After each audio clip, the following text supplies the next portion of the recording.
topic is resources. Resources and development. Right? This is the topic of class 10, chapter 1, geography. Actually, I have written this term on the board, resources. Why? Because the name of the chapter is resources and development. And before getting into the detail of the content, we must know that what actually the title of the chapter means. Right? So when we always spell term resources, what is the first thing that comes into our mind? The natural resources, the resources which are available in our environment, like for example, water, air, land, soil, right? But actually the word resources has a deep content, and what it is? Resources is actually anything which is present in our surroundings, in our nature, in our you can say environment, which is useful to us and have the potential to satisfy our needs in any direct or in any indirect way. If anything that is satisfying our needs, fine, so it will be known as resources. Now, how the word resources is related to the development? So let me tell you one thing. These both the words are correlated to each other in all the ways, right? Because the development in every phase, right?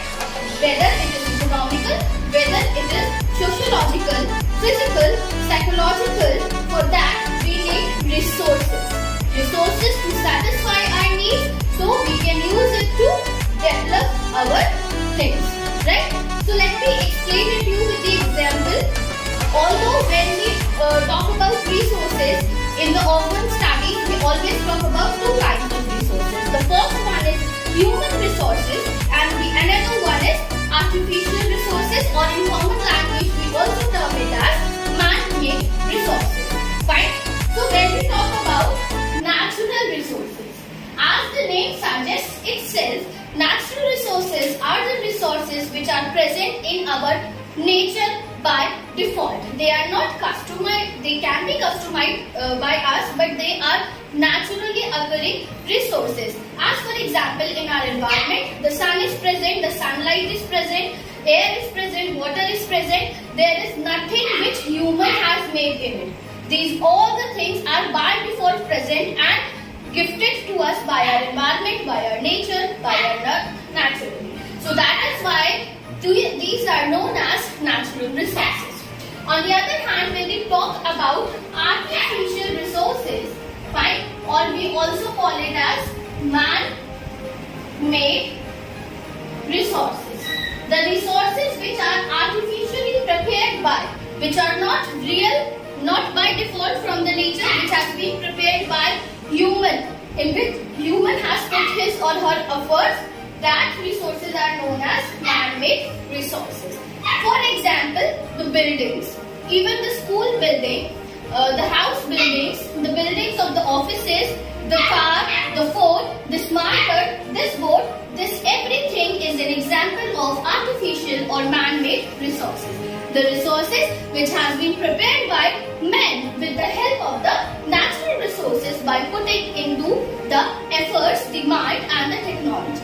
Right? One thing that can be just noted down, or it is very important to think, that any natural resource which is present in our nature cannot become of use until and unless the human being put efforts on it. For example, if we talk about soil, we talk about land, we practice agriculture and obtain the food articles from it. But those food articles and that agriculture cannot be done itself. It can only be made use of when the humans are putting their efforts, their technology and human resource into it. Right? So we are the ones who make these substances into resources. We utilize their potential and we make them useful to satisfy our needs. Now I'm going to tell you the classification of resources on different bases. Right? In junior classes, you people might have studied the classification of resources on the basis of origin. Right? So on the basis of origin over here is occurrence. They are mode of occurrence, from where they do occur. So we have two types of resources. The one is biotic and the another one is abiotic, right? So if we understand the meaning of these two words, we understand the whole concept of their classification. Bio. What does the word bio mean? It means life. Okay. So biotic resources are the resources which have life in it, which are living beings, which are naturally in our environment. Anything which has the ability to grow, right? In which we can see the growth. That is an example of biotic resources.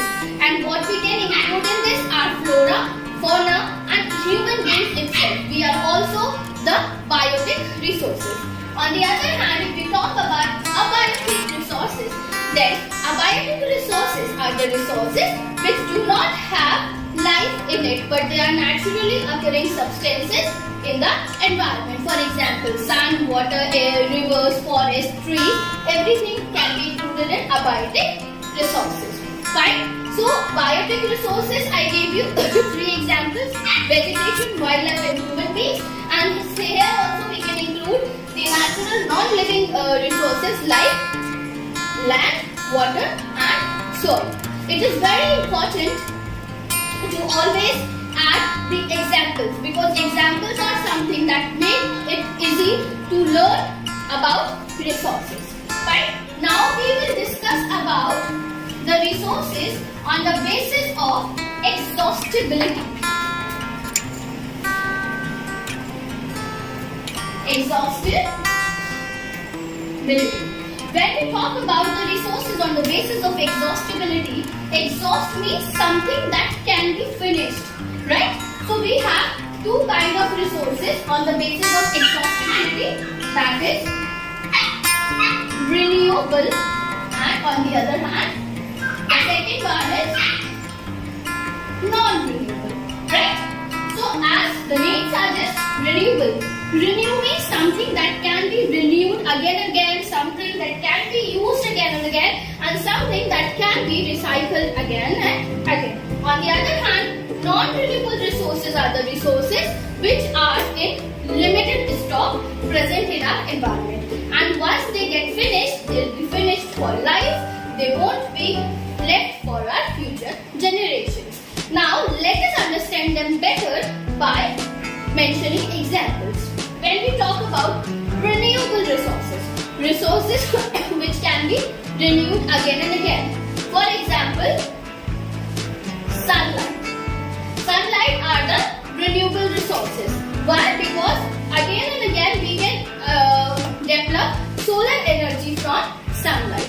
On the other hand, if we talk about non-renewable resources, then the fossil fuels which are present in our environment, that is coal and petroleum, are non-renewable resources, because we have only limited deposits of them in our environment, and once they get finished, they will be finished for life and won't be left for our future generations, right?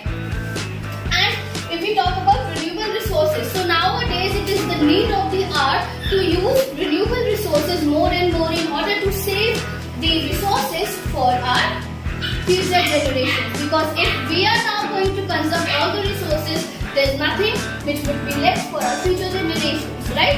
And that is why we study about conservation of resources, and on the other hand, we also discuss about sustainable development. So I hope these topics are clear to you, and the next topic we will discuss about the conservation